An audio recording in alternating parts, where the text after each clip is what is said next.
Dayal Singh college की IQAC team के मार्गदर्शन में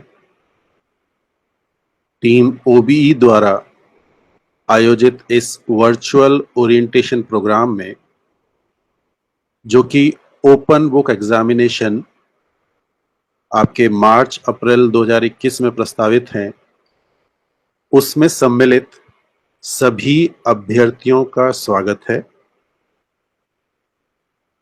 आज के कार्यक्रम के द्वारा खास तौर पर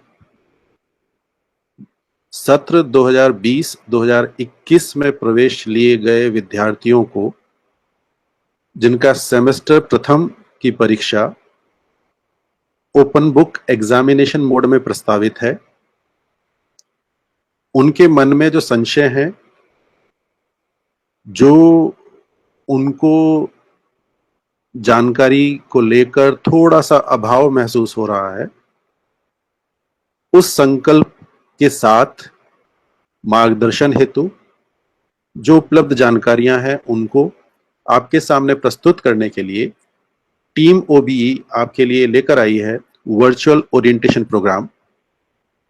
इसमें मैं doctor PV Arya, nodal officer OBE phase 1, 2 and 3, doctor Uma Shankar Singh जो कि आपके नोडल ऑफिसर हैं OBE आने वाले परीक्षा के लिए, doctor Alka Gupta, director IQAC, and doctor VK Paliwal, principal Dayal Singh college, इस कार्यक्रम में मौजूद रहेंगे और हर संभव प्रयास रहेगा कि आपको इस कॉन्सेप्ट से इंट्रोड्यूस कराया जाए और जो आपके डाउट्स हैं उनको यथासंभव दूर किया जाए और आपको परीक्षा के लिए मनोभाव आपका ठीक किया जाए। अगर आपको कोई भी संशय वो दूर किया जाए, अभी भी और बाद में भी। तो इसको एक प्रारंभिक चरण मान सकते हैं।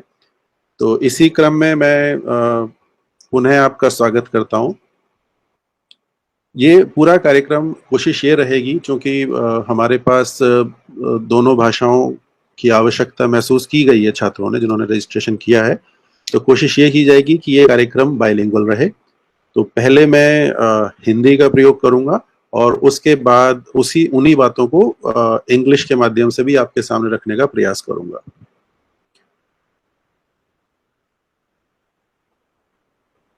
All the participants attending this program under the aegis of IQAC Dayal Singh College in the form of virtual orientation program conceptualized and being presented by Team OBE is to introduce you especially students who took admission in session 2021 for their upcoming semester 1 examination proposed under open book examination in the month of March 2021. I, Dr. PV Arya, Nodal Officer OBE of Phase 1 and 2 and 3, along with my team member Dr. Uma Shankar Singh, who is currently your Nodal Officer for OBE Phase 4, that is March-April 2021, under the guidance of Director IQAC Dr. Alka Gupta and our principal Dr. VK Paliwal, who constantly insisted to organize such program for the benefit of students to clear their doubts and prepare them well for the exam, well in advance. We are here to present you virtual orientation program on open book examination on behalf of Team OBE. Once again, I again welcome you for this program. I would like to first request our chief guest, our principal, Dr. VK Paliwal, to introduce you for this program, and later on we will move forward. आज के इस कार्यक्रम में मेरे साथी हैं doctor Uma Shankar Singh ji, हमारे साथी हैं director IQAC doctor Alka Gupta ji और हमारे प्रिंसिपल डॉक्टर VK पालीवाल। सबसे पहले हमारे कार्यक्रम की अध्यक्षता कर रहे प्रिंसिपल सर डॉक्टर वी के पालीवाल जी से मैं निवेदन करूंगा कि वो आए और छात्रों को इस वर्चुअल प्रोग्राम के बारे में हल्का सा परिचय दें और मैं चाहूंगा कि वो उनका प्रोत्साहन करें ताकि जो हमारे छात्र परीक्षा दे रहे हैं, देने की तैयारी कर रहे हैं, उनका ऊंचा मनोबल रहे और वो परीक्षा को एक आम गतिविधि की तरह लें, कोई भय ना रखें, कोई इसको लेकर संशय ना रखे। तो मैं आमंत्रित करूंगा अपने प्रिंसिपल डॉक्टर वी के पालीवाल जी को। Dear students, greetings of the day. As you know, we are passing through a difficult phase. Everyone in the country, including us, is facing COVID-19 pandemic. So we are moving in a new normal under the prevailing situation. All the activities, whether it is our daily shopping, studies, any other work, they are going on with due precautions as mandated by the Government of India. After successfully completing online admissions 2021, you will undergo now the process of examination. As you may be knowing that the first semester examinations will be conducted in OBE mode, that is open book examination. To bring about more clarity on OBE, we have a team OBE who has conceptualized and planned this virtual orientation program in which all your queries will be answered to our best knowledge. This program is prepared and conducted under the aegis of IQAC cell of the college, that is Internal Quality Assurance Cell. Both the nodal officers, Dr. P.V. Arya and Dr. Uma Shankar, are here to introduce you to the new system. Kindly, carefully follow the same for avoiding any kind of confusion. These exams are not just exams, but they are your self-assessment and the progression in your life. You can carefully go through the instructions as given by the team OBE, but be comfortable, prepare well, perform well, and enjoy this phase of examination and your part of life. Once again, best wishes for your exams. Now over to team OBE. Thank you. धन्यवाद sir. आपके उत्साहवर्धन शब्दों के साथ हम इस कार्यक्रम को आगे बढ़ाते हैं। इसी क्रम में मैं निवेदन करता हूं director IQAC doctor Alka Gupta madam को, वो प्लीज ज्वाइन करें और स्टूडेंट्स को प्रोग्राम के लिए मोटिवेट करें और जो उनके अपकमिंग OBE एग्जामिनेशन है उसके लिए उनको मोटिवेटेड करें। May I request Dr. Alka Gupta, madam, please? Myself, Dr. Alka Gupta. I am Director of Internal Quality Assurance Cell in Dayal Singh College. The objective of IQAC in Dayal Singh College, or I must say in any higher education institute, is always to maintain and upgrade the standards of higher education.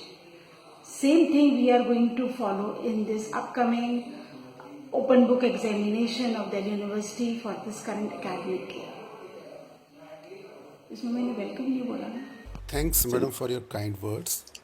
Now let's move to the presentation. For the convenience of presentation and understanding, I have tried to segregate the entire presentation into 7 sections. Each one will elaborate on the individual aspect, and I hope I have tried my best to do justice in this classification and it will be helpful to you. इस कार्यक्रम में पूरे presentation को 7 भागों में बांटा गया है और ये 7 भाग इस प्रयास के साथ रखे गए हैं ताकि आपके द्वारा मन में जो सवाल रखे गए थे उनके विभिन्न आयामों को हम रख पाएं, स्पष्ट कर पाएं। तो ये कुल मिलाकर 7 भाग हैं। पहला तो ओबीई सिस्टम को इंट्रोड्यूस कराया जाएगा और अभी आपको इमीडिएटली क्या करना चाहिए, क्या स्टेप्स हैं उनको फॉलो करना है वो बताया जाएगा। और जो ओबीई पोर्टल है उसके बारे में एक जनरल आइडिया दिया जाएगा, कॉमन गाइडलाइंस हैं वो बताई जाएंगी। आप प्री एग्जामिनेशन क्या करें, ड्यूरिंग एग्जामिनेशन क्या करें, पोस्ट एग्जामिनेशन क्या करें वो बताया जाएगा। और आखिर में कुछ मिसलेनियस बातें बताई जाएंगी जो कि आपके लिए आपको लाभान्वित करेंगी। सबसे पहले जैसा कि आप जानते हैं कि कोविड-19 की सिचुएशन के चलते हुए बहुत सारी ऐसी चीजें हुई जिससे हमारा नॉर्मल लाइफ स्टाइल चेंज हुआ। कोविड-19 एक ऐसे समय पूरी दुनिया में फैला जिस समय विभिन्न गतिविधियां चल रही थी। मार्च होने के नाते फाइनेंशियल एक्टिविटीज थी, एग्जामिनेशन का टाइम भी था, बोर्ड का एग्जाम भी था। आप लोगों ने नोटिस किया होगा कि आप लोगों के 2 बोर्ड के एग्जाम या कुछ बोर्ड के एग्जाम शायद लेट हुए हैं, कुछ लोगों को बिना एग्जाम दिए शायद मार्क्स मिले हैं पुराने एवरेज के बेसिस पर। तो सिस्टम रुका नहीं, चलता रहा। उसी क्रम में जो छात्र विगत वर्ष फाइनल ईयर में थे, अंतिम वर्ष में थे, उनको सभी को अगली क्लासेस में एडमिशन लेना था और कोरोना के चलते हुए वो सभी छात्र देश के विभिन्न हिस्सों से, क्योंकि आप जानते हैं दिल्ली विश्वविद्यालय एक बड़ा विश्वविद्यालय है और देश के विभिन्न हिस्सों से, लगभग सभी प्रदेशों से यहाँ पर छात्र एडमिशन लेते हैं। तो कोरोना के चलते हुए जो लॉकडाउन हुआ उसके चलते हुए छात्र जो है अपने अपने घरों को लौट गए। अब ऐसे समय में उनका वापस आ पाना और एक एग्जामिनेशन दे पाना संभव नहीं था। तो विश्वविद्यालय परीक्षा समिति ने सक्षम अधिकारियों से अनुमति लेने के पश्चात ओपन बुक एग्जामिनेशन का कॉन्सेप्ट इंट्रोड्यूस किया और इसको मटेरियलाइज भी किया रिमोट वे मोड में, और इसमें टेक्नोलॉजिकल अपग्रेडेशन या बहुत सारी चीज का प्रयोग किया। और वाकई वो लोग बधाई के पात्र हैं जिन्होंने इतने कम समय में इतने बड़े स्केल पर, बड़े नेटवर्क के साथ इसको ऑर्गेनाइज किया। ये कुल मिलाकर पहले अगस्त 2020 में किया गया, जिसको फेज 1 कहा गया। कुछ छात्र जो इसमें से वंचित रहे उनके लिए यही परीक्षा सितंबर 2020 में आयोजित की गई, जिसको फेज 2 कहा गया। तृतीय चरण नवंबर दिसंबर 2020 में हुआ और अब चतुर्थ चरण मार्च अप्रैल 2021 में प्रस्तावित है। धीरे धीरे जिस तरह से परीक्षा हुई उसके साथ साथ सिस्टम भी अपने आप को अपग्रेड किया गया सिस्टम को, और कोशिश ये की गई कि इसको एरर फ्री रखा जाए। और एक चरण में जो अनुभव रहा वो अनुभव दूसरे चरण को इम्प्रूव करने में सहायक रहा। तो मैं उम्मीद करता हूं कि अब हम चौथे चरण में पहुंच रहे हैं। तो लगता है कि जो कुछ कमियां पहले रही होंगी किसी भी तरह की, वो अब नहीं होंगी और आपका अनुभव अच्छा रहेगा।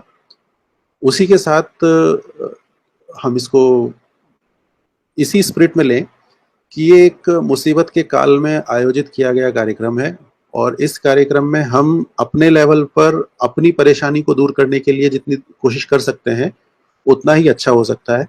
तो उसके लिए जो नियम निर्धारित किए जाते हैं, जो व्यवस्थाएं बताई जाती हैं, आप उसको अक्षर पालन करें तो आपकी समस्याएं कम से कम होंगी।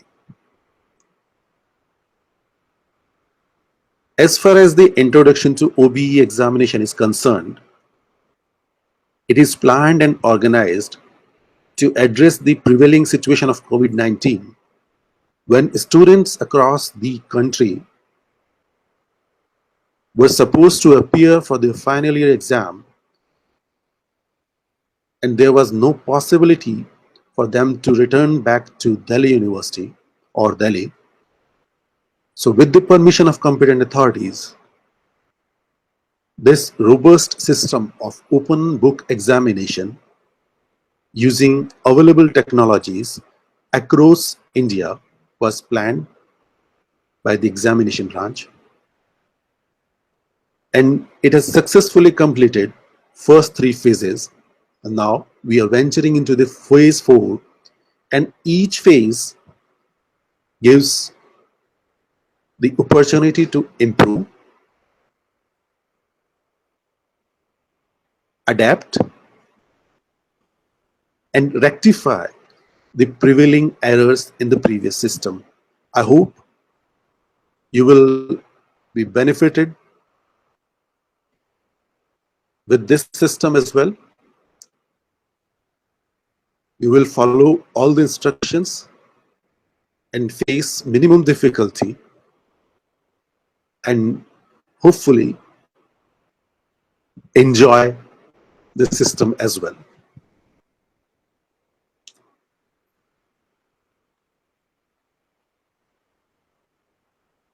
ओबीई सिस्टम से परिचय के बाद, एक संक्षिप्त परिचय के बाद,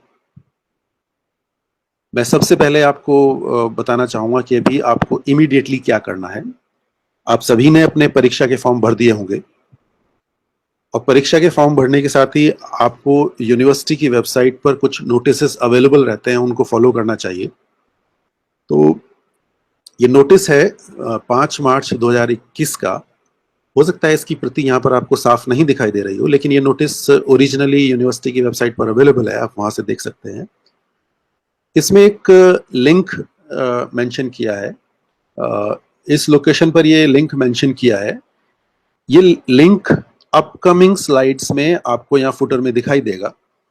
इस लिंक में मेंशन किया गया है कि अगर आपने जैसे अभी एग्जामिनेशन फॉर्म भर लिया है और भरने के बाद आपके एग्जामिनेशन फॉर्म अप्रूव हो गए हैं, आपको रोल नंबर एलोकेट हो गया है, तो आपको क्या स्टेप्स फॉलो करने हैं उसके बारे में ये नोटिस मेंशन करता है। तो मैं डायरेक्टली इस लिंक पर जाता हूं और देखता हूं वहां पर क्या है। As far as the immediate ongoing steps are concerned, there are regular updates on university website, and we are also trying to update those updates on the college website as well. As far as the recent notification dated 5th March 2021, it suggests you to follow a link available on the University of Delhi website. This link suggests you to follow certain steps. If you have filled your examination form, you can get your admit card from this link, and also additional information is also there. Maybe the quality of this notification may not be good enough to visualize through this video, but this notification is available on the university website itself. You can go through from that side, as well as in upcoming slides. I have noted down this link in the footer region. You can follow the link from that side itself. जैसा कि मैंने आपको बताया था कि पिछले notice में एक लिंक बताया गया है, ये वो लिंक है जो मैंने यहाँ मेंशन किया हुआ है। अगर आप इसको टाइप करेंगे तो आप इस वेबसाइट पर पहुंचते हैं, और ये वेबसाइट है जिसका में कहा गया है student login for downloading admit card. इसमें रिक्विजिट इंफॉर्मेशन फिल करने के बाद आप अपना एडमिट कार्ड डाउनलोड कर सकते हैं। आप अगर ये जानना चाहते हैं कि क्या आपका फॉर्म अप्रूव हो गया है, नहीं हो गया है, या आपको अपना रोल नंबर नहीं पता है, तो उस केस में आपको इस लिंक को प्रेस करना होगा, और इसको प्रेस करने के बाद आप एक दूसरी साइट पर जाएंगे या दूसरे लोकेशन पर जाएंगे, और वहां पर आप सिलेक्शन करने के बाद, कोर्स कॉलेज सिलेक्शन करने के बाद आपको बाकायदा उस कोर्स के सभी स्टूडेंट्स की लिस्ट जो कॉलेज ने अप्रूव की है वो दिखाई दे जाएगी। After following the link mentioned in the previous notification, we land at this web page. It gives you the liberty to download your admit card by filling in the available information in correct mode. You will be able to download your admit card. If you don't find your examination roll number, then you can press this link and it will give you to another location, another page, and that page, after following the proper options, you will be able to find out what is your roll number or who are those students whose forms are approved by the college or university. जैसा कि मैंने विगत slide के साथ आपको बताया था कि अगर आपको चेक करना है कि आपका फॉर्म अप्रूव हो गया या नहीं हो गया, तो ये आपके पास एक लिंक है जो लिस्ट ऑफ कंफर्म स्टूडेंट्स के बारे में बताता है। आप इसमें प्रॉपर ऑप्शंस भरेंगे, कॉलेज भरेंगे, सेशन भरेंगे, एग्जाम टाइप भरेंगे और बाकी ऑप्शंस भरेंगे, तो आपको एक लिस्ट आएगी। उस लिस्ट में आपको अपने कोर्स की पूरी लिस्ट मिल जाएगी। तो लिंक सेम लिंक है, इस लिंक को आपको फॉलो कर सकते हैं। तो इसके चलते हुए आपको पता लग जाएगा कि आपका फॉर्म अप्रूव है या नहीं है। तो इसकी जरूरत जब पड़ेगी जब आपको अपना रोल नंबर वगैरह नहीं पता है या आपने स्टेप को फॉलो नहीं किया है। मैं उम्मीद करता हूँ बहुत सारे स्टूडेंट्स इस स्टेप को फॉलो कर चुके हैं। In continuation of previous slide, those who wish to get it confirmed that their name is there in the list of confirmed students can click the link mentioned in the previous slide and land up on this web page, and by following opting for particular options, they can get the list of the student for the course and locate their name as well. Link is same for reaching on this site.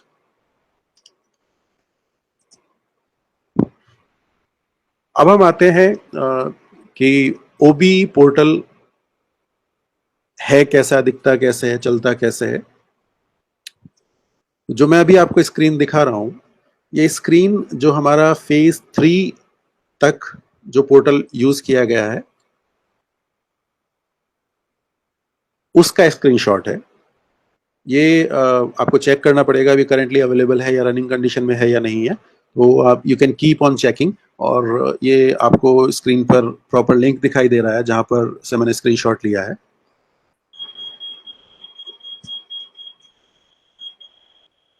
इसका proper layout screen का एक ही तरह का आपको दिखाई दे रहा है।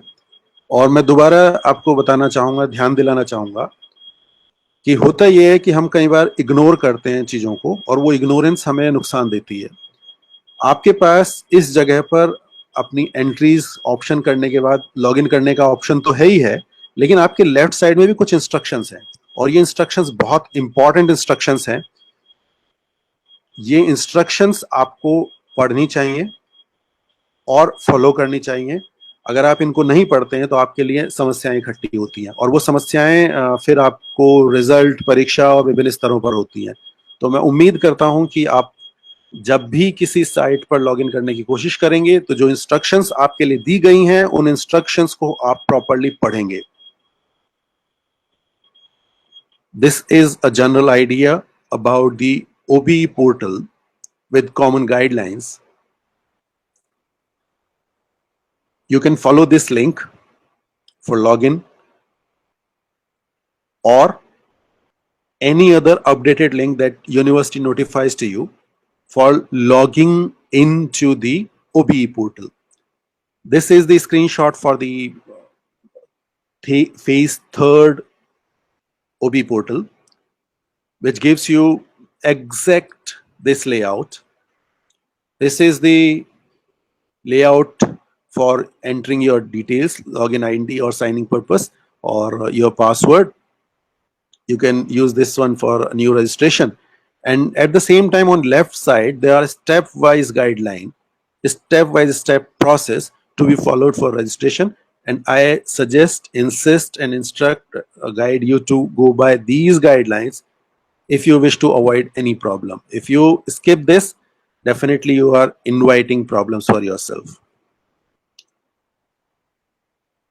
जैसा कि मैंने कहा था कि मैं उस स्क्रीनशॉट को जो प्रीवियस स्लाइड में था उसको मैं फिर एक एक सेक्शन के साथ आपको दिखाऊंगा। ये सोर्स है इसका और ये स्टूडेंट लॉगिन का पोर्शन है और ये उसी के नीचे वर्टिकली पोजीशंस थी। ओपन बुक एग्जामिनेशन शेड्यूल आपको देखना हो, आपके पेपर शेड्यूल आपको चेक करना हो, और एग्जामिनेशन फॉर्म के बारे में एक सेक्शन दिया हुआ है। इसका लेआउट हो सकता है जब आप एक्चुअली देखें अब एक्टिवेट हो तो आपको हो सकता है अलग दिखाई दे, लेकिन ये प्रीवियस सेशन का है तो आई होप ये आपको थोड़ी सी हेल्प करेगा। This is the layout of Zoom in layout for the student login section, and this is for the your date sheet or scheduled papers if you wish to look for the scheduled papers. And this is another option, maybe it may not be of use for you. The layout may be changed. I'm not sure about it because this is for the phase 3 OBE layout. Yeah, now you will be in the phase 4. So if it updates with the additional information, you have to keep track on it.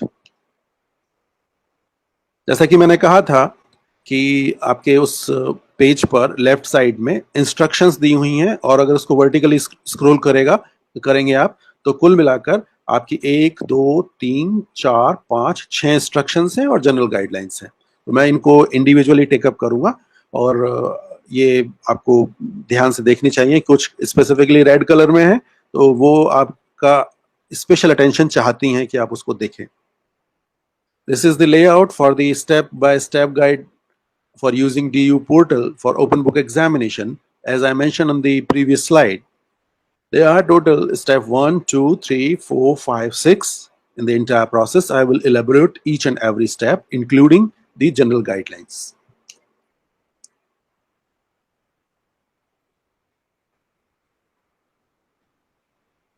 इस section की बात करते हैं, तो अगर आपको OBE के लिए रजिस्ट्रेशन करना है शुरू में, तो ये वो स्टेप है जहां से आप ओबीई पोर्टल पर रजिस्ट्रेशन कर सकते हैं, मॉक टेस्ट कर सकते हैं। तो ये उसका लेआउट है।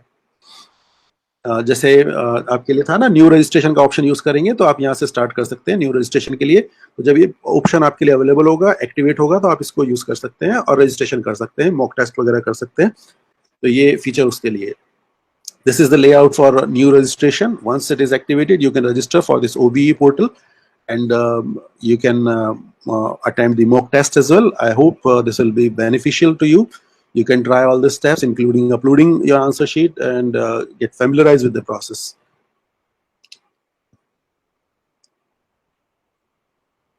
Again, same slide in a different layout.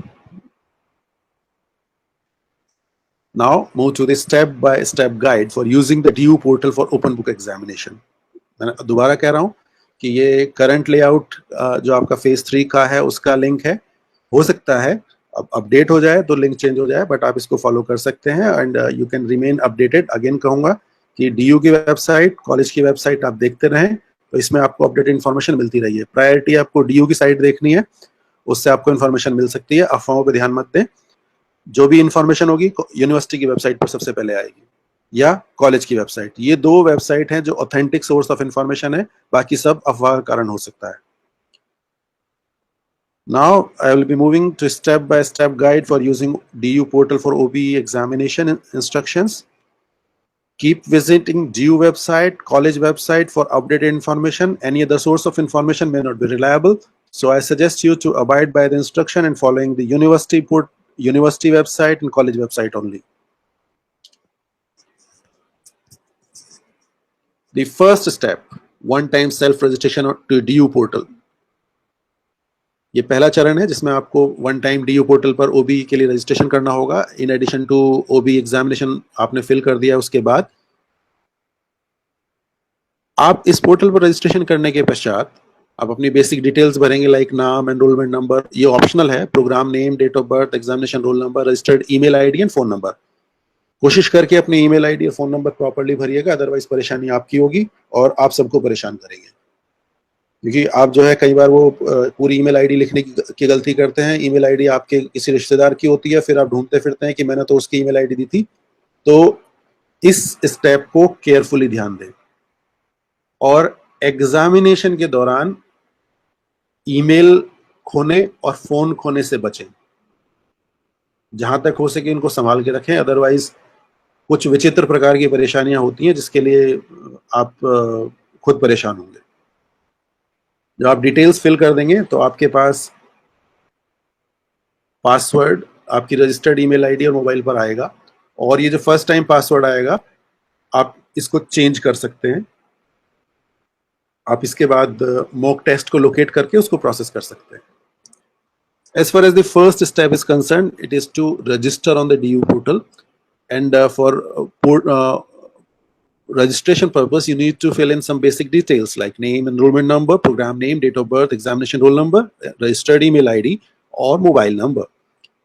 Please ensure you fill in the correct email ID and mobile number. This will help you during the entire process, and once you lost your email ID or you fill email ID of anyone else or mobile number of anyone else, you will attract or you will invite a lot of problem to yourself, and you will create problem for others as well. So I suggest you to maintain correctness in your email ID and phone number. It will help you.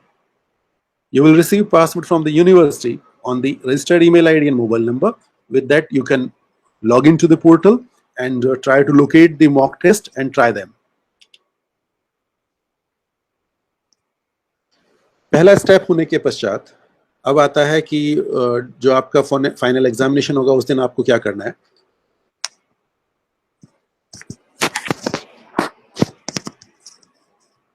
आप examination से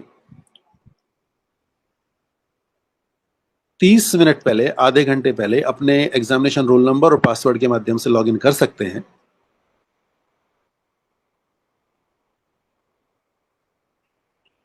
जैसे ही आप screen को open करेंगे तो आपको अपनी screen पर एक घड़ी दिखाई देगी, क्लॉक दिखाई देगी. उसमें दिखाई देगा कि आपका पेपर शुरू होने में कितना टाइम है.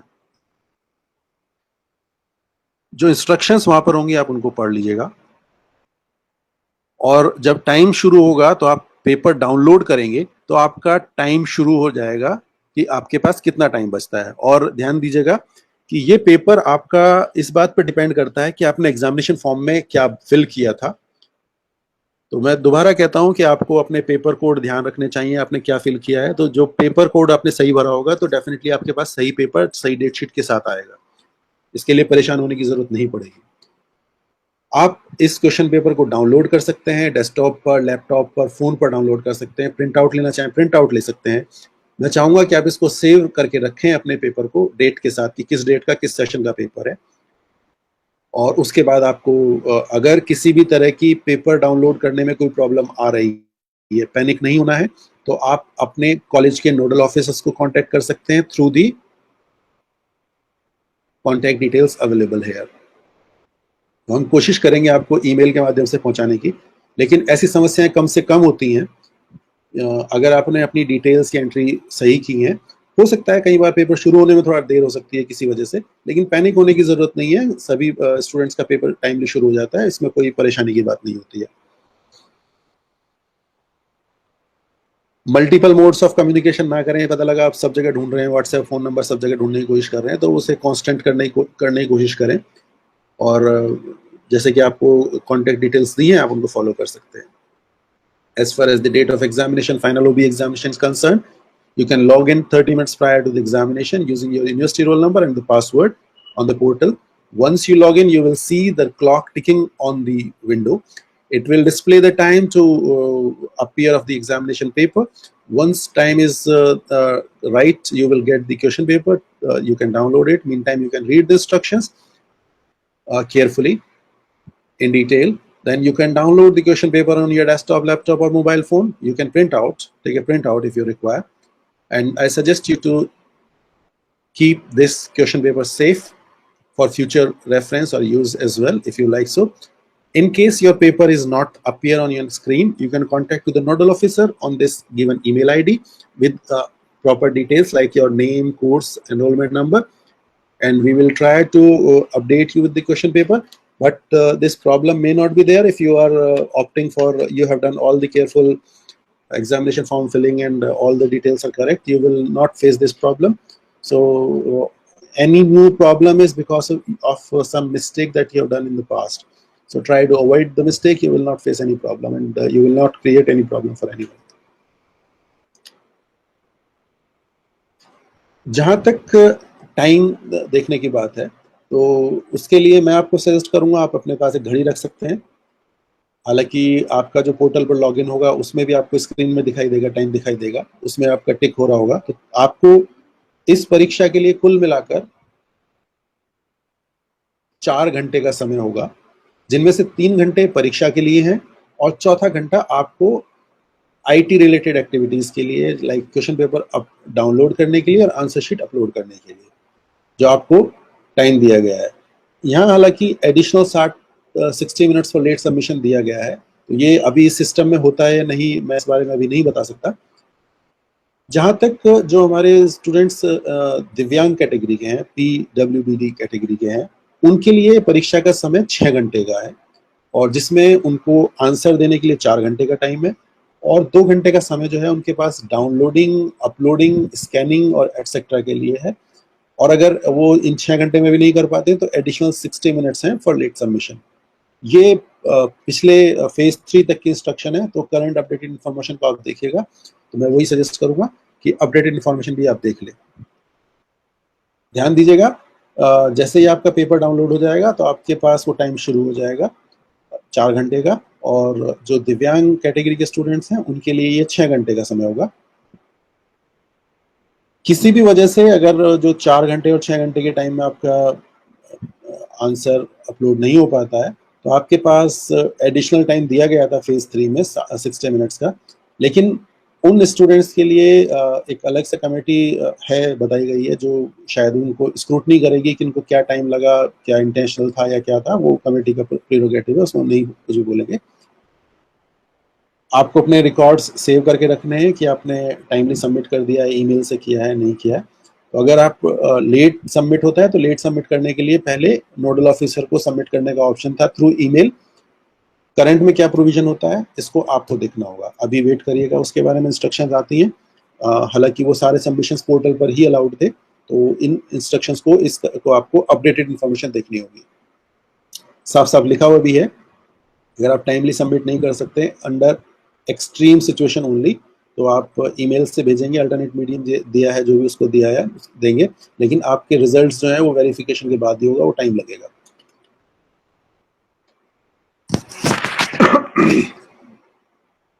As far as the time tracking is concerned, there will be a clock clicking once you download your question paper, and for you have 4 hours to respond, 3 hours to attempt your question, and 1 hour for downloading and uploading IT related services.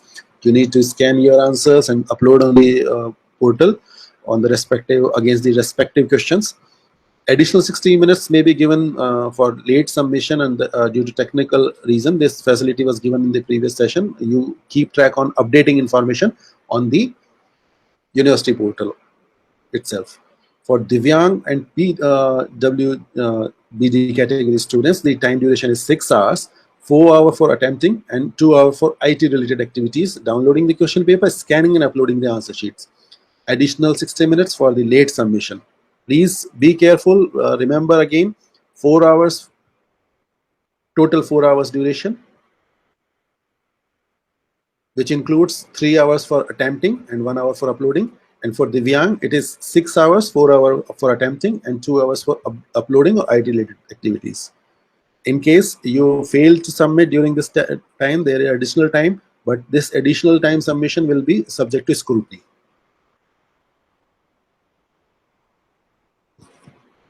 जहां तक आपके प्रश्नों का उत्तर देने की बात है, तो आप अपने उत्तर जो है वो A4 साइज के व्हाइट पेपर्स पर अपनी हैंडराइटिंग, रूल्ड और प्लेन पेज आप यूज कर सकते हैं, अपनी हैंडराइटिंग में देंगे।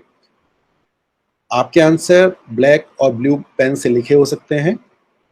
आप अपनी आंसर शीट में, जो आपकी लूज शीट होगी, उसमें अपना नाम, प्रोग्राम का नाम, semester examination roll number, unique paper code, इस चीज को ध्यान दीजिएगा। यूनिक पेपर कोड, यूपीसी को कहा जाता है, ये बहुत इंपॉर्टेंट नंबर है, बहुत इंपॉर्टेंट चीज है, और ये हर प्रश्न पत्र का अलग होता है, तो आपको इसको बड़ा केयरफुली ध्यान रखना है।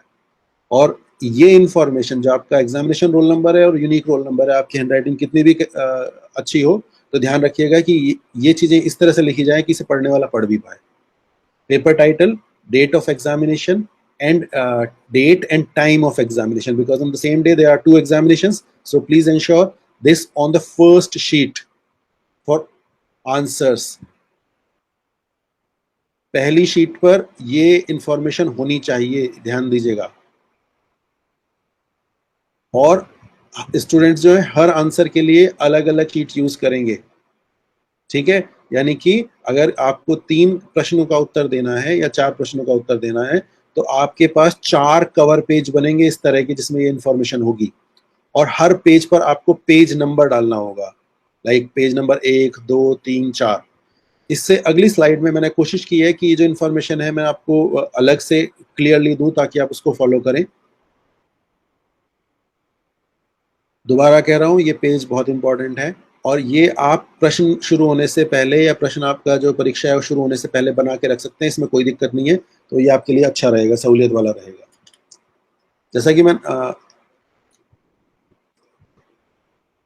As far as the answering the question paper is concerned, you are supposed to answer on the A4 size white paper in your own handwriting, ruled or plain. The answers are to be written using black or blue pen.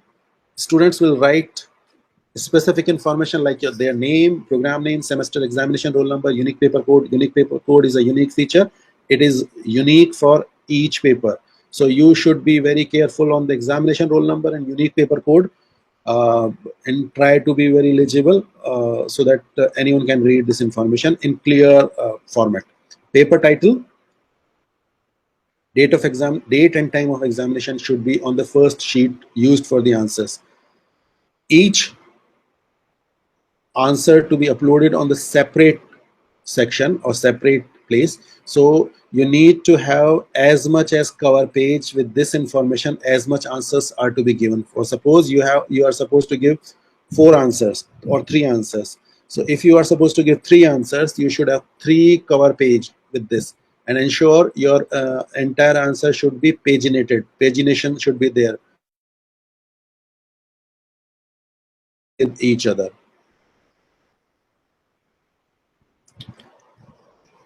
आपकी सुविधा के लिए जो एक सामान्य जानकारी किसी भी आंसर के साथ, उत्तर के साथ आपको देना है A4 शीट पर, उसको मैंने एक संक्षिप्त में आपके सामने रखा है.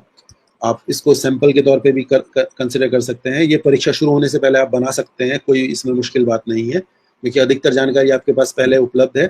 तो जितने आपको प्रश्न के उत्तर देने हैं उतने आपके पास कवर पेज होने चाहिए परीक्षा शुरू होने से पहले. इसमें आपका नाम, एग्जामिनेशन रोल नंबर यहाँ पर आपको क्लियरली लिखें, प्रोग्राम आपका क्या है, यूनिक पेपर कोड क्या है, टाइटल ऑफ पेपर क्या है जो आपने अटेम्प्ट किया है, नेम ऑफ द कॉलेज और डिपार्टमेंट, उसके बाद सेमेस्टर फर्स्ट आएगा सभी का, date and time of examination DDMM YY format में, यानी कि दिन, महीना और साल उसमें, और आवर्स और मिनिमम मिनट्स फॉर्मेट में. टाइम क्या, ये एग्जामिनेशन का समय होता है कि 9:30 वाला सेशन है, 2 वाला सेशन, जो भी सेशन होगा वो आपको लिखना होगा. और क्वेश्चन नंबर, जिस शीट को आप सबमिट कर रहे हैं उसका क्वेश्चन नंबर कौन सा है, 1 2 3 4 यहाँ मेंशन कर सकते हैं. और टोटल पेजेस यूज्ड, इस आंसर के लिए आपने कितने पेज यूज किए. सपोज आपने 4 पेज यूज किए तो 4 लिख सकते हैं आप यहाँ पर. और जो आपका पेजिनेशन है, सपोज आपके यहाँ पे 4 हैं तो आप पेज नंबर भी डाल सकते हैं किसी एक जगह पे. जैसे सपोज टॉप राइट कॉर्नर में आप लिख दिया पेज नंबर 1, फिर page number 2, page number 3, page number 4, ऐसे लिख सकते हैं. ठीक है. और अगर आपको उसको और सोफिस्टिकेटेड करना है तो उसमें 1/4, 2/4, 3/4 और 4/4 कर सकते हैं. यानी कि कुल मिलाकर 4 पेज हैं और ये आपका पहला पेज है. कुल मिलाकर 4 पेज है, दूसरा पेज है, इस तरह से. ठीक है. As mentioned in the previous slide, you are supposed to create a cover page with following information for all the papers, for all the answers. You can prepare it in advance. It will save your time and you will not be panicked during the exam. Basic information required for each and every answer should be like your name, roll number, program, UPC, title of the paper attempted, your college, semester, date and time of examination. Date in the DDMM YY format. DD stands for date, month, year, and hours for the time. Which session you are appearing for the exam, and the question number, like you are answering question number 1, right here 1, you are answering question number 2 on the cover page of that sheet. You are supposed to write 2 and 3 accordingly. Here total number of pages used to answer this question. Suppose you answered this question on 5 pages, write 5. Okay. And pagination for the each page, like first, second, third, fourth, fifth. If you complete this activity carefully, you prepare this cover page well in advance, you will save a lot of trouble for yourself. Okay. जहां तक प्रश्नों का उत्तर देने के बाद upload करने की बात है, तो ध्यान दीजिएगा, यहाँ पर आपके पास एक लिमिट मेंशन की गई है फाइल साइज की. तो आपको किसी भी प्रश्न का उत्तर जो है वो 7 MB की साइज में अपलोड करना है. फाइल साइज 7 MB से ज़्यादा नहीं होना चाहिए. तो आप स्कैनिंग करके देख लीजिए, आप कोई ऐसी सेटिंग करते हैं जिससे कहीं वो फाइल साइज ज़्यादा बड़ा तो नहीं हो जाता है. तो उन चीज़ों को ध्यान में रखते हुए फाइल साइज को आप रेस्ट्रिक्ट करें 7 MB तक. आपको जितने भी प्रश्न होंगे 7x10, जितने भी प्रश्न होंगे 7 गुना उतना MB आपको डाटा टोटल अपलोड करना होगा. तो जो छात्र इस तरह की समस्याएं से ग्रसित होते हैं कि भाई नेट कनेक्टिविटी नहीं थी, तो ध्यान दीजिएगा कि कुल मिलाकर 4 प्रश्नों का उत्तर देना होता है आमतौर पर, और अगर 7 गुना 4 जो है 28 होता है, तो अगर आप 1 घंटे के समय में 28 MB का सैंपल या डाटा अपलोड नहीं कर पा रहे हैं, तो आप समझिए कि आप कैसी स्थिति में हैं। तो आप इस चीज़ को ध्यान रखिएगा। दोबारा बता रहा हूँ कि फाइल साइज 7 MB से अगर ज़्यादा होगी तो अपलोड होने में दिक्कत होती है, नहीं हो पाएगी, तो आपको इस चीज़ को ध्यान देना है। और आपके पास टैब आएगा अपलोड आंसर्स, और once answer sheets are uploaded no further changes can be made. तो ये नहीं होगा कि मैंने पहले एक शीट रह गई, 2 शीट रह गई, एक कर दिया, तो भी परेशान होते रहोगे। तो अपलोड जो आंसर्स हैं वो केयरफुली करें।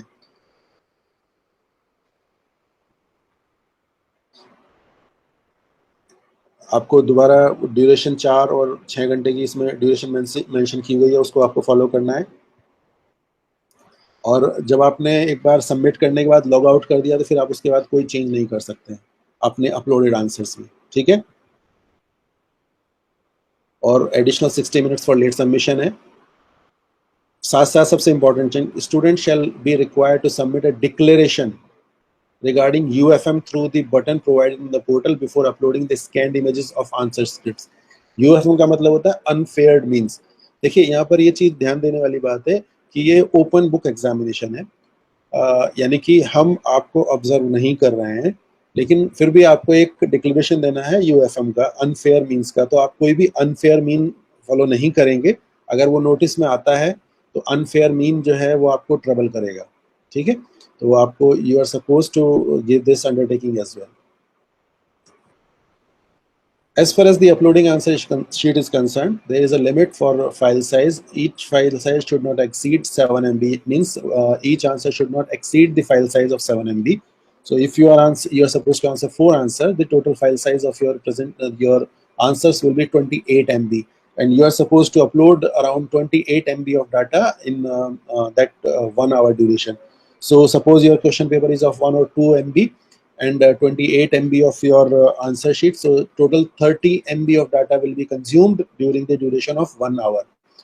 So if you still claim that you have net connectivity and other issues, so that connectivity is like that, you are not able to process 30 MB of data.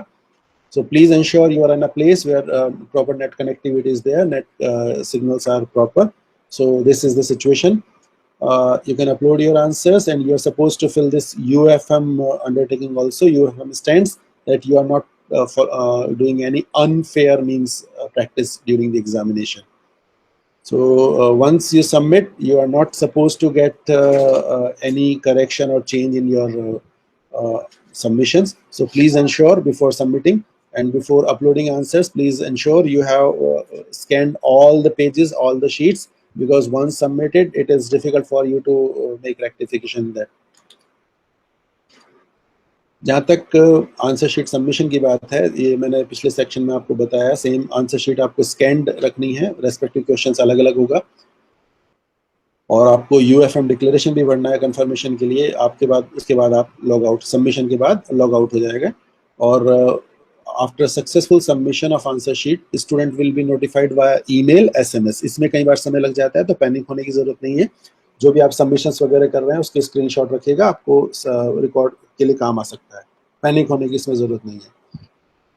As mentioned in the previous slide regarding answer sheet submission, after uploading the scanned answer sheet against respective questions, please ensure you are uploading against the respective questions. You should click the button for the UFM declaration and a confirmation for submission and log out from the portal. On successful submission of answer sheets, the student will be notified via email and SMS. It may take some time, but don't get panic. You will receive a proper notification regarding your submissions. ये एक सामान्य guidelines हैं जो कि discipline specific electives के लिए हैं, जो कि अभी आप पर लागू नहीं होता है। जेनरिक इलेक्टिव्स के लिए हैं कि आपकी डेट शीट के अकॉर्डिंग आप इनमें अपीयर हो सकते हैं। स्किल एनहांसमेंट कोर्सेज के लिए अभी फर्स्ट सेमेस्टर में लागू नहीं है, इसलिए आप इससे अफेक्टेड नहीं हैं। और जहाँ तक ड्यूरेशन ऑफ एग्जामिनेशन है, मैंने पहले भी कहा है, जो ड्यूरेशन ऑफ एग्जामिनेशन है वो 3+1 आवर है for all students except PWD दिव्यांग कैटेगरी। For PWD students duration of examination is 4+2 6 घंटे है, जिसमें से एडिशनल 60 मिनट्स जो है सबके लिए वो लेट सबमिशन के लिए। लेकिन लेट सबमिशन के साथ समस्याएं होंगी आपको बता दिया गया है। Limit of uploading each file for answer script on the portal is 7 MB। दोबारा ध्यान दीजिएगा, एक आंसर का फाइल का साइज 7 MB से ज़्यादा नहीं हो सकता। तो आप अपने जो स्कैनिंग टूल है उसकी सेटिंग को चेक कर लीजिए कि वो कितने साइज का फाइल साइज बनाता है। These are basically general guidelines, like for discipline specific electives, like generic electives, skill enhancement courses. So DSC is not for you right now. Generic elective, you can appear for your specific generic elective as per the notified date sheet by the university. SEC is also not for you. It is for higher classes.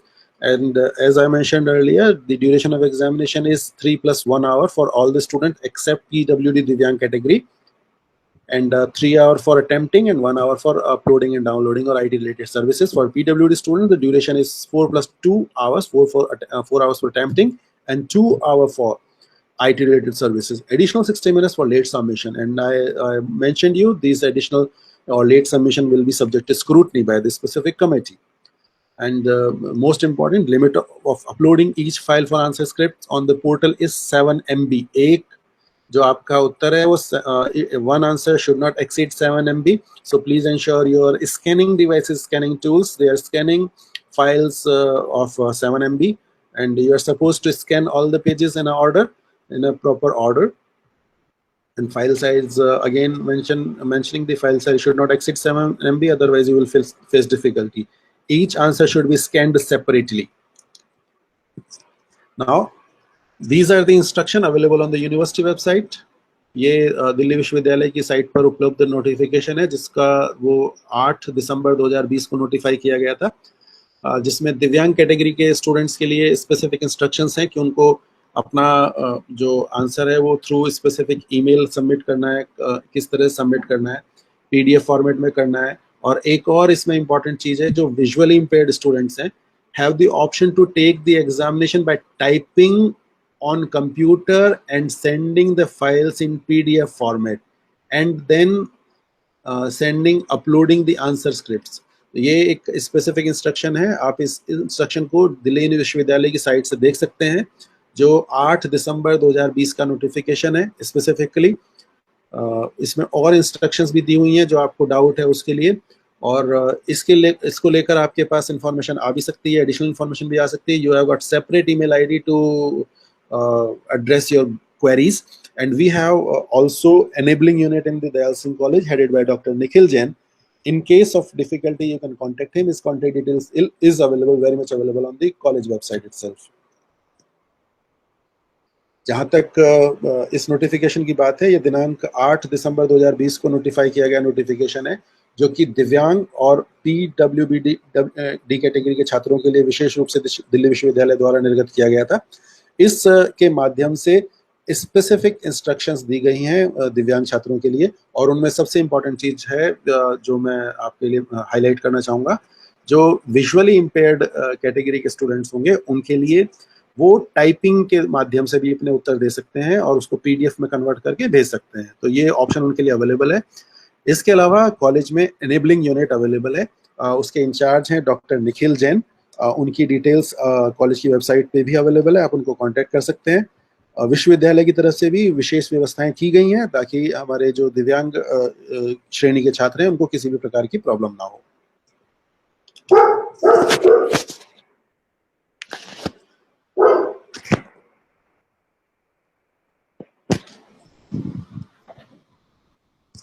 जहां तक परीक्षा से पहली जो आपकी तैयारियां हैं उनकी बात है, तो आपको मैं कुछ पॉइंट मैंने नोट किए हैं, हो सकता है ये कंप्लीट हो या आपको कुछ कम पढ़ते हो, तो आप अपनी तरफ से तैयारी कर सकते हैं, लेकिन मैं समराइज करता हूं कि सबसे पहले तो अपनी डेट शीट को नोट डाउन कर लीजिए कि आपका पेपर कब है, तो आपकी समस्याएं कम हो जाएंगी। अपना एडमिट कार्ड डाउनलोड कर लीजिए, अपने पेपर कोड्स को डेट शीट के साथ चेक कर लीजिए, मार्क कर लीजिए किस दिन आपका पेपर है। OBE पोर्टल पर आप रजिस्टर कर लीजिए, मॉक टेस्ट की फैसिलिटी को अवेल करिए जब ये अवेलेबल होती है। अपना जो स्कैनिंग टूल है उसको चेक कर लीजिए, वो फाइल साइज कितना बनाता है, कितने पेज को स्कैन करे, कितने साइज की फाइल बनता है, देख लीजिए। और अपने आप को इंश्योर करिएगा आप इंटरनेट कनेक्टिविटी वाले जोन में ड्यूरिंग द एग्जामिनेशन, और मैंने आपको बताया है कि आपको कुल मिलाकर 30 MB का डाटा अपलोड करना है 1 घंटे के ड्यूरेशन में। अपलोड डाउनलोड टोटल 30 MB का है। अगर आप उसी मोबाइल फोन का दूसरे कामों में इस्तेमाल करेंगे और तो डाटा एग्जॉस्ट हो जाएगा, तो अपनी परेशानी के लिए निश्चित रूप से आप स्वयं जिम्मेदार होंगे।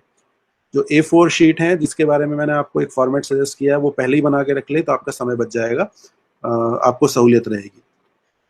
As far as the pre-examination preparations are concerned, you are supposed to follow certain key points like note down your date sheet, download your admit card, check paper codes again with date sheet and mark it. Register on OBE portal, avail mock test facility as and when available. Check your scanning tool and the file size setting, etc. Test it. What is the file size it is creating after scanning 7 pages or 8 pages or like that. So it will help you. Ensure you are in an internet connectivity zone during the examination. You are supposed to just download and upload total data of 30 MB itself during the 1 hour duration. So it's up to you. You are supposed to ensure 30 MB, almost 30 MB of data in 1 hour. Or if you exhaust your data for any other activity during the examination, you will be in trouble and you will be solely responsible for this trouble. Prepare A4 sheets in advance for exam with all the requisite informations as suggested in the previous slides. If it will save your time and you will feel happy that you have done something well in advance. जहां तक परीक्षा के दौरान की बात है, तो मैं दोबारा कह रहा हूं, आपको अपनी नेट कनेक्टिविटी इंश्योर कर लीजिएगा। भाई आपका मोबाइल है, डेस्कटॉप है, लैपटॉप है, जो भी फैसिलिटी है, अड़ोसी पड़ोसी, साइबर कैफे, जहां भी आपको सुविधा उपलब्ध करनी है उसको पहले चेक कर लीजिएगा। ठीक है, आपका जो PDF मेकिंग टूल है, सॉफ्टवेयर है, वो एक्सेसिबल है, वर्किंग है, उसका साइज क्या बनाता है वो चेक कर लीजिएगा। और जो टाइमर आपको दिखाई दे रहा है 3 घंटे का सामान्य छात्रों के लिए, PWD कैटेगरी के लिए वो आपका उसकी ड्यूरेशन अलग है, 4 घंटे की या जो भी ड्यूरेशन है आप उसको फॉलो करिएगा। और ध्यान दीजिएगा, this is open book examination और आप जो है UFM अंडरटेकिंग सबमिट कर रहे हैं, तो आपको एग्जाम में फेयरनेस रखनी है और बी ओरिजिनल इन राइटिंग। अपने ओरिजिनल लिखिएगा, किसी को कॉपी करने की कोशिश नहीं करिएगा, क्योंकि हमें ये नहीं चाहिए कि आप फोटो कॉपी कर दे सकते हैं, नहीं दे सकते, हमें ये नहीं चाहिए, आपकी ओरिजिनलिटी चाहिए, ओरिजिनल एक्सप्रेशन चाहिए। ठीक है, और after final submission follow the steps, जो फाइनल सबमिशन के स्टेप्स हैं उनको फॉलो करिएगा। जहाँ तक पोस्ट एग्जामिनेशन की बात है, आपने जो भी सबमिशन है उनका रिकॉर्ड सेफ रखिएगा, लाइक स्क्रीनशॉट, जब तक रिजल्ट डिक्लेयर नहीं हो जाता, और अपना answer sheet, question paper safe रखिएगा जब तक रिजल्ट डिक्लेयर नहीं हो जाता। As far as the common point during examination is concerned, and again remembering you, ensure net connectivity, ensure PDF making tool software is accessible and working, ensure file size limit, else it may be not uploaded on the portal and you will be in great trouble during the examination. Be attentive to the timer during the examination. Each question is to be uploaded separately.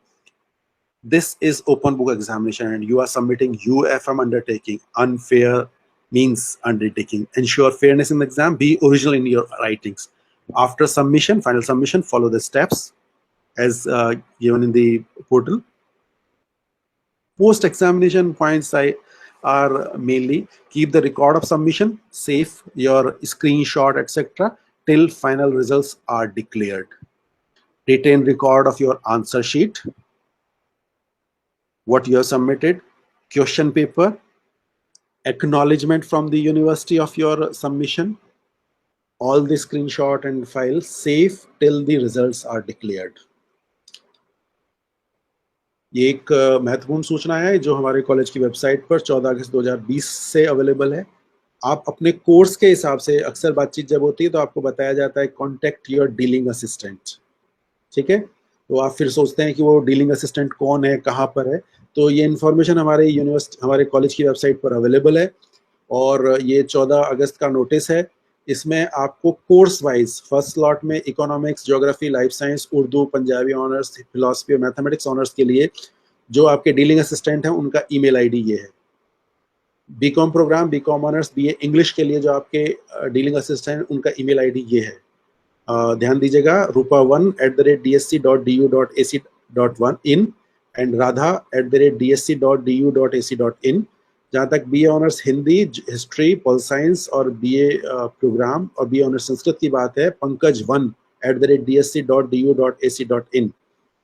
जहाँ तक BSc honours computer science, zoology, botany, chemistry, physics, physical science with computer science MA English and MSc Mathematics are concerned, your dealing assistant email ID is deepak2@dsc.du.ac.in.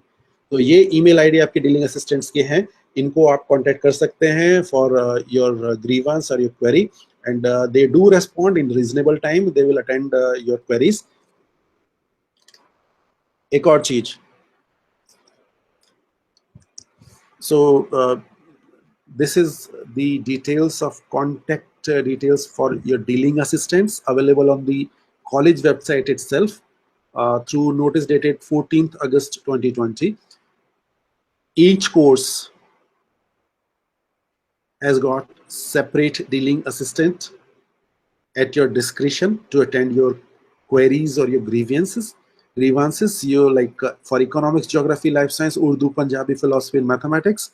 The email ID is rupa1@dsc.du.ac.in. For BCom program, BCom honors, and BA English honors, radha@dsc.du.ac.in.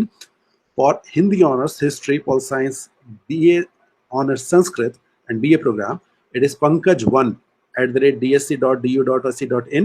And for BSc honors computer science, zoology, botany, chemistry, physics, physical science with computer science, MA English and MSc Mathematics, you can contact deepak2@dsc.du.ac.in for any query, grievance during your entire stay. They are your dealing assistant and contact point the college for addressing your queries and grievance as well.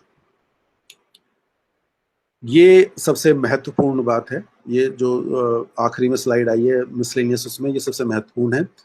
आपने मुझे email लिखी sir hi, उसके बाद आपने क्या कहानी कही sir मेरा पेपर नहीं हो रहा, ये नहीं हो रहा, वो क्या कहानी लिख दी, तो आपको समझने में, लोकेट करने में थोड़ा समस्या होगी।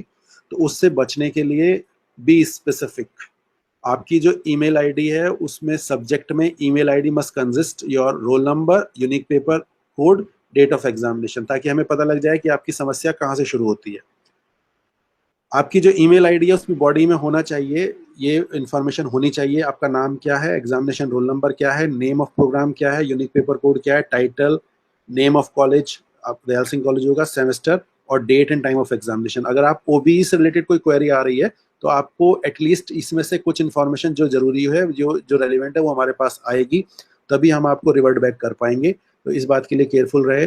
कभी भी किसी को कम्युनिकेट करते वक्त, कॉलेज में या किसी को भी कम्युनिकेट करते वक्त, एटलीस्ट अपने आप को आइडेंटिफाई करा दीजिएगा कि आप कौन है, किस कंटेक्स्ट में बात कर रहे हैं, तो सामने वाले को आपकी समस्या को समझने में और अटेंड करने में थोड़ी सहूलियत होगी और आपकी समस्या भी जल्दी हल हो जाएगी। This seems to be one of the interesting slides as well among the miscellaneous category. While communicating regarding OBE, follow the steps.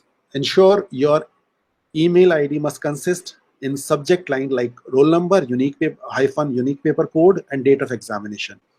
It will be helpful for us to locate your problem and attend it properly and attentively and in a very time-bound manner.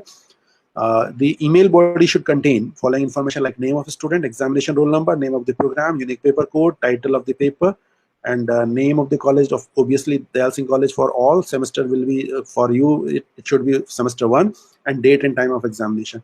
Until and unless you identify and introduce you properly, it will be difficult for us to attend your query. So I suggest you to give proper information in clear-cut way so that your queries, your grievance can be attended in a time-bound or smooth manner. मैं पूरे कार्यक्रम के लिए धन्यवाद प्रस्ताव करने के लिए अपने साथी डॉक्टर उमा शंकर जी को आमंत्रित करता हूं कि वो कार्यक्रम के लिए धन्यवाद प्रस्ताव रखें।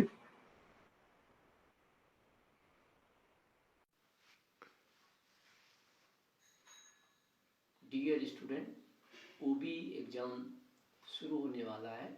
इस संदर्भ में हमारे प्रिंसिपल डॉक्टर वीके पालीवाल तथा केमिस्ट्री डिपार्टमेंट की डॉक्टर अलका गुप्ता द्वारा जो निर्देश दिया गया है उसे plus Delhi university examination wing और जो भी इंफॉर्मेशन दिया हुआ है उसको ध्यान में रखकर आप हिम्मत से ओबी एग्ज़ाम में शामिल होइए। दिल्ली यूनिवर्सिटी तथा दयाल सिंह कॉलेज का ओबी टीम आपकी मदद के लिए हमेशा मौजूद है। Wish you best of luck for the examination. Thank you. Thank you sir, thank you very much. साथियों, आज के कार्यक्रम में आप सम्मिलित हुए उसके लिए धन्यवाद, और मैं उम्मीद करता हूँ आप लाभान्वित रहे होंगे।